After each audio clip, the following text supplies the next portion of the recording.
இன்று தமிழகத்தில் வெளியாகியுள்ள 22 மிக முக்கிய அறிவிப்புகளை பார்க்க இருக்கிறோம். மற்றும் தலைப்பு செய்திகள். பெண்களின் பாதுகாப்பில் புதிய அத்தியாயம். சிங்கப்பெண் அதிரடிப்படை திட்டம் இன்று தொடக்கம். தமிழகத்தில் பெண்களின் பாதுகாப்பை உறுதி செய்யும் நோக்கில் தமிழ்நாடு அரசு மிக முக்கிய திட்டமான சிங்கப்பெண் அதிரடிப்படை திட்டத்தை இன்று தொடங்கி வைக்கிறது. சென்னை எழும்பூர் ராஜரத்னம் மைதானத்தில் இன்று மாலை 5 மணிக்கு நடைபெறும் பிரமாண்ட விழாவில் முதலமைச்சர் விஜய் அவர்கள் கலந்து கொண்டு இந்த திட்டத்தை அதிகாரப்பூர்வமாக தொடக்கி வைத்து சிறப்புரை ஆற்ற உள்ளார். முன்னதாக மே 29ஆம் தேதி நடைபெறவிருந்த இந்த திட்டம் ஒத்திவைக்கப்பட்ட நிலையில் தற்போது அனைத்து பணிகளும் முழு வீச்சில் முடிக்கப்பட்டு இன்று பொதுமக்கள் பயன்பாட்டிற்கு வருகிறது. இது பெண்களின் பாதுகாப்பில் ஒரு மிகப்பெரிய மைல்கல்லாக கருதப்படுகிறது. NLC நிர்வாகத்துடன் முதலமைச்சர் சந்திப்பு.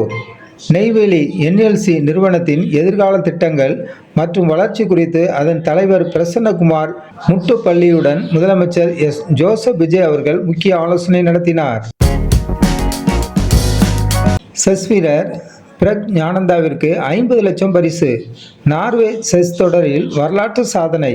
சாம்பியன் பட்டம் வென்ற கிராண்ட் மாஸ்டர் பிரக் ஞானந்தாவை தலைமைச் செயலகத்தில் அழைத்து கௌரவித்தார் முதலமைச்சர் ஜோசப் விஜய் அவர்கள். 50 லட்சம் ரூபாய் பரிசு தொகை வழங்கி சிறப்பு.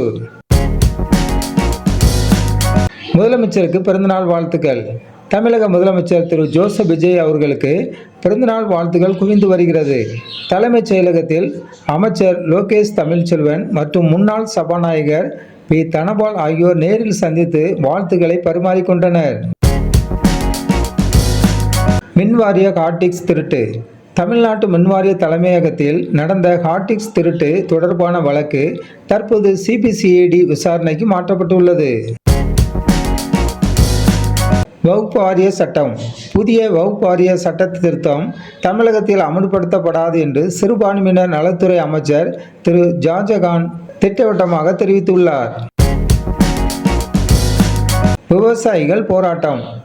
டிராக்டர்களுக்கான GST மற்றும் சாலை வரியை ரத்து செய்ய வலியுறுத்தி கோவை ஆட்சியர் அலுவலகம் முன்பு விவசாயிகள் தங்கள் டிராக்டருடன் போராட்டத்தில் ஈடுபட்டனர்.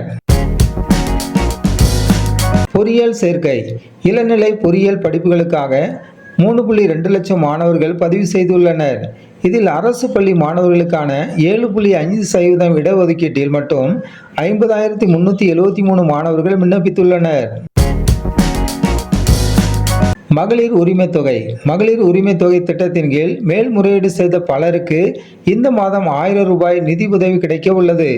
ஏற்கனவே 1.3 கோடி மகளிருக்கு இத்திட்டம் சென்றடைந்து வருகிறது. பத்திரப்பதிவில் புதிய முறை. அலுவலகத்திற்கு நேரில் செல்லாமலேயே பத்திரங்களை ஆன்லைனில் பதிவு செய்யும் வருகையில்லா ஆவணப்பதிவு முறைக்கான வழிகாட்டுதல்களை அரசு வெளியிட்டுள்ளது. இடைத்தேர்தல் மற்றும் பிற அறிவிப்புகள். தமிழகத்தில் காலியாக உள்ள 5 சட்டப்பேரவை தொகுதிகளுக்கான இடைத்தேர்தலை நடத்த தேர்தல் ஆணையம் திட்டமிட்டுள்ளது. மேலும் ரேஷன் விநியோகத்தில் புதிய மாற்றங்கள் மற்றும் TNEP-யில் 300 பொறியாளர்களுக்கு பதவி உயர்வு ஆகிய அறிவிப்புகளும் வெளியாகியுள்ளன. முதலமைச்சரின் உத்தரவு. அமைச்சர்கள் சமூக நிகழ்ச்சிகளில் பங்கேற்பதற்கு முதலமைச்சர் விஜய் அவர்கள் தடை விதித்துள்ளார். வரவிருக்கும் பட்ஜெட் கூட்டத்தொடர் மற்றும் இடைத்தேர்தல் முடியும் வரை சர்ச்சைகளில் சிக்காமல் கவனத்துடன் செயல்படுமாறு அறிவுறுத்தப்பட்டுள்ளது. மின்சாரத்துறையில் பிரமாண்ட வேலைவாய்ப்பு. சுமார் 15 ஆண்டுகளுக்கு பிறகு மின்சார வாரியத்தில் நேரடி ஆட்சேர்ப்பு.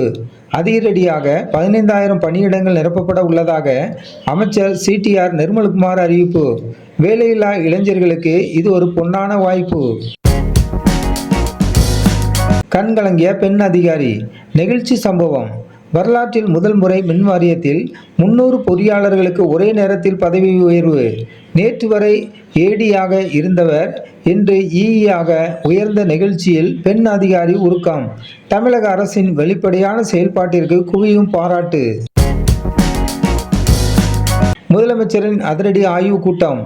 நகராட்சி மற்றும் குடிநீர் வழங்கல் துறையின் செயல்பாடுகள் குறித்து முதலமைச்சர் ஜோசப் விஜய் ஆய்வு. பொதுமக்களின் அடிப்படை தேவைகளை நிறைவேற்ற துரித நடவடிக்கை எடுக்க உத்தரவு. போக்குவரத்து துறையில் புதிய கண்காணிப்பு. பல்லவன் சாலையில் உள்ள போக்குவரத்து தலைமை அலுவலகத்தை ஆய்வு செய்த அமைச்சர் விஜய் தமிழன் பார்த்திபன், ஒருங்கிணைந்த கட்டுப்பாட்டு மையம் மூலம் பயணிகளின் வசதி மற்றும் பாதுகாப்பு உறுதி செய்ய திட்டம். பழனி கோயில் மலர் தோட்டம் திறப்பு.